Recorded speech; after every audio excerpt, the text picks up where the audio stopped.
Welcome to the Book of Exodus series on the Town and Field Church podcast. In this 40-day series, one of us at Town and Field will be taking a quick look at one of the chapters of Exodus and sharing some ideas around the text.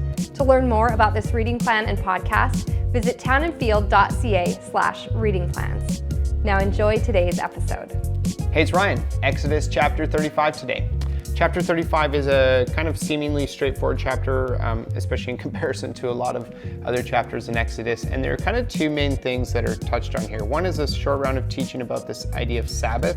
And the second one is this work that people start to do to put the tabernacle together and kind of get busy on that. And again, just like in chapter 31, these two specific characters, Bezalel and Oholiab, show up again. I just want to comment on these two things briefly in the few minutes that we have together. First of all, Sabbath. Sabbath's a concept that I struggle with. I like to go hard. I like to keep going. It's easy to think, okay, that's just like an Old Testament command. I'm not really bound by that anymore. And I don't think that we do have to take Saturday every week and, from kind of like dusk to dusk, like do nothing. But I do think there's something big there. As I read through the Pentateuch, that's the first 5 books of the Bible, Genesis to Deuteronomy, we often call it the Torah as well. I realize that it's outside of the 10 commandments or this Decalogue that we find in Exodus 20 and Deuteronomy 5, there's a lot of teaching about this idea of Sabbath rest. And here we see this, that, God's saying, in 6 days, do your work, but then take some time to rest.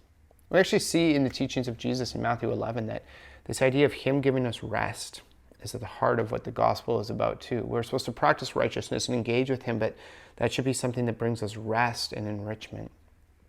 It's interesting, in Exodus 20, there's this reminder that in 6 days God created the world and on one day he rested. And then in Deuteronomy 5, the reminder that God says is, remember, you were already slaves in Egypt, so rest. I realize that sometimes what I do is I push myself to the point where I'm functioning as though I don't trust God, or maybe I think I'm better than him. Here's this God who created the world in the narrative in 6 days. I mean, we don't know exactly how that happened, but that's how the narrative in Genesis unfolds. But he actually takes a moment to rest. Do I think I'm better than him? That I don't need to slow down and rest? That I can go harder than the God who created the universe? It's a convicting and challenging thought for me. I think our culture would push us to work more and achieve more and do more and have busy schedules, but I'm realizing that maybe sometimes one of the most worshipful things I can do is to just create more margin and space in my life.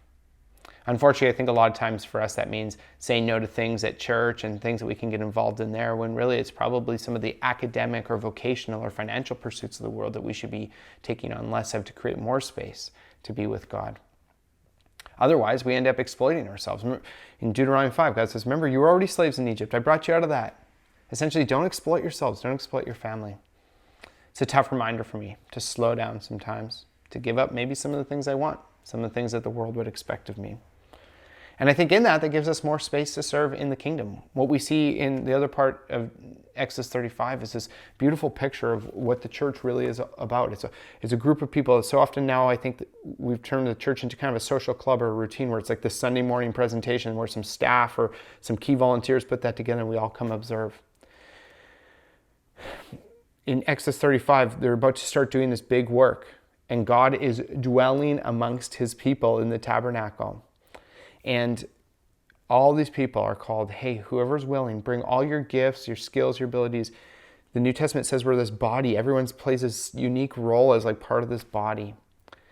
And that's really what that's about. That's hard to do when we aren't Sabbathing well, when we're not resting well. We're called to give our all to God, to work hard for him, to use the gifts and abilities that he's given us. We all have different gifts and abilities. Maybe you're not on this podcast right now, maybe you're listening, but you have something just as important and just as necessary to bring to Town and Field Church or whatever local community you're part of, that creates so much impact on the world. And without you, without what you do, with you gearing down or being too busy with other things in the world to participate in that, the rest of us lose out. So 2 questions I have for you today. I'll leave you with this. How is your practice of Sabbath? Are you taking on too much of what the world has to offer and not create enough space to just embrace the rest that God has for you? And also, do you have enough margin to serve the mission of Jesus wholeheartedly? Do you have enough time to engage with him passionately, and out of that use the gifts and abilities and skills that he's created you with to make an impact in the world around you? Are you participating in the mission of the church and giving your all out of what God's given you to be a part of that? I'd encourage you, if the answer to either of those is no, then take some time. Ask God, where can I maybe remove some things that I don't need? And also, where can I get involved? Where can I plug in? And how can I make a difference for you, God, with the abilities that you've given me?